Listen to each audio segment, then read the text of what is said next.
قربانی کے دنوں میں یہ مسئلہ بہت زیادہ پوچھا جاتا ہے۔ لوگ پوچھتے ہیں کہ اگر کوئی شخص کسی مادہ جانور کو ذبح کر رہا ہے، مثلا بکری کو یا گائے کو یا بھیڑ کو، اگر کوئی مادہ جانور وہ ذبح کر رہا ہے، اب اس کے پیٹ سے بچہ نکل ہے تو اس بچے کا کیا کریں؟ سمجھ آ رہی ہے؟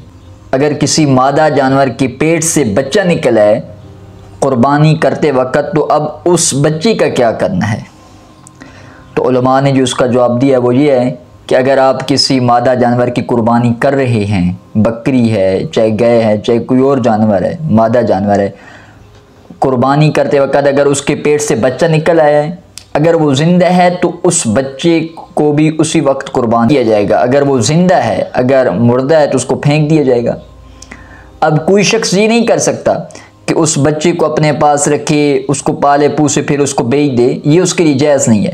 ہاں، اگر وہ قربانی نہیں کرتا، وہ اس بچے کو اس وقت ذبح نہیں کرتا، تو اب کچھ دنوں کے بعد اس بچے کو وہ صدقہ کر دے۔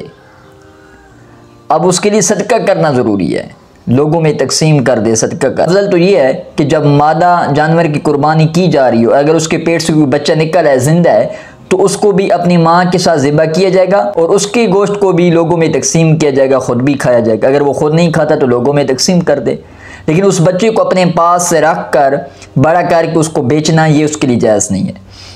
اگر اس وقت وہ قربان نہیں کرتا تو اب اس بچے کو کچھ دنوں کے بعد وہ صدقہ کر دے، لوگوں میں تقسیم کر دے۔ اور یہ بھی نہیں کر سکتا کہ کوئی شخص یہ کہے کہ میں تو اب اس کو پورا سال بڑا کروں گا، 2 سال بڑا کروں گا، ہاں جی، اس کی خدمت خاطر کروں گا، پھر اگلے سال یا 2 سال کے بعد میں اس کی قربانی کر دوں گا۔ تو اللہ کے سے اس جانور کی قربانی کرنا بھی اس شخص کے لیے جائز نہیں ہے۔ جو احسن طریقہ ہے، جو جائز طریقہ ہے، وہ یہ ہے کہ اس بچے کو اپنی ماں کے ساتھ ذبح کیا جائے۔ اگر اس وقت اس کو ذبح نہیں کرتا تو بعد میں اس بچے کو صدقہ کیا جائے، لوگوں میں اس کو تقسیم کر دیا